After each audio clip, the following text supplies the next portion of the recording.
মক্কা বিজয়ের কথা কোরআনের কোন সূরায় বর্ণিত হয়েছে? ক সূরা তাওবা 25-26 নম্বর আয়াত, খ সূরা নসর 1-2 নম্বর আয়াত, গ সূরা আহজাব 9 এবং 27 নম্বর আয়াত, খ সূরা ফাতহ 1 এবং 3 নম্বর আয়াত। জি, এর উত্তর হলো খ সূরা নসর 1-2। আল্লাহ তাআলা বলেন ইজা জাআ নাসরুল্লাহি ওয়াল ফাতহ, মক্কা বিজয়ের কথা বোঝানো হয়েছে।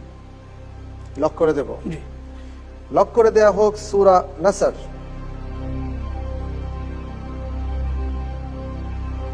12 নম্বর প্রশ্ন ছিল, আপনি লাইফলাইন ব্যবহার করেছেন, পরিবর্তিত প্রশ্ন।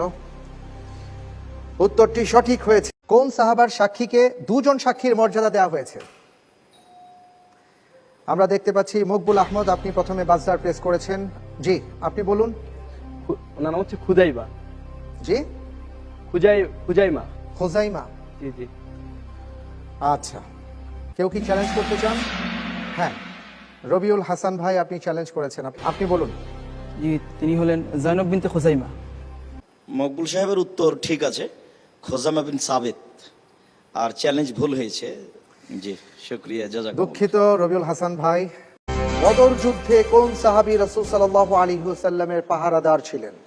ক সাদ বিন আবি ওয়াক্কাস রাদিয়াল্লাহু আনহু, খ সাদ বিন মুআজ রাদিয়াল্লাহু আন, গ মুআজ বিন জাবাল রাদিয়াল্লাহু আন, ঘ আব্দুর রহমান বিন আউফ রাদিয়াল্লাহু তাআলা আন। এই চারজন সাহাবার মধ্যে বদর যুদ্ধে কে ছিলেন সেই মহান সাহাবা যিনি রাসূল সাল্লাল্লাহু আলাইহি ওয়াসাল্লামের পাহারাদার হিসেবে সবসময় পাশে ছিলেন?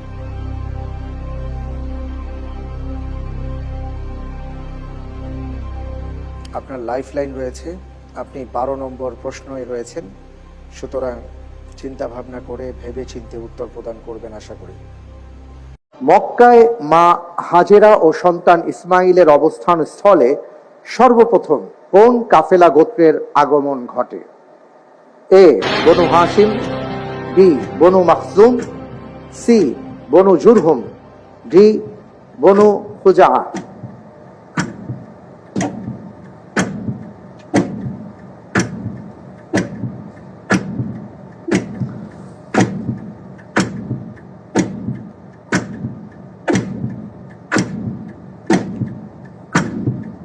আমরা জানি যে মক্কায় প্রথম অধিবাসী ছিলেন মা হাজেরা এবং তার সন্তান ইসমাইল আলাইহিস সালাতু ওয়াস সালাম।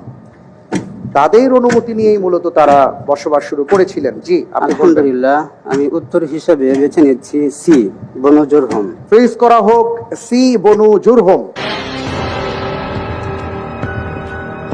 আপনি যে উত্তরটি দিয়েছেন, আপনার উত্তরটি সঠিক উত্তর। আলহামদুলিল্লাহ।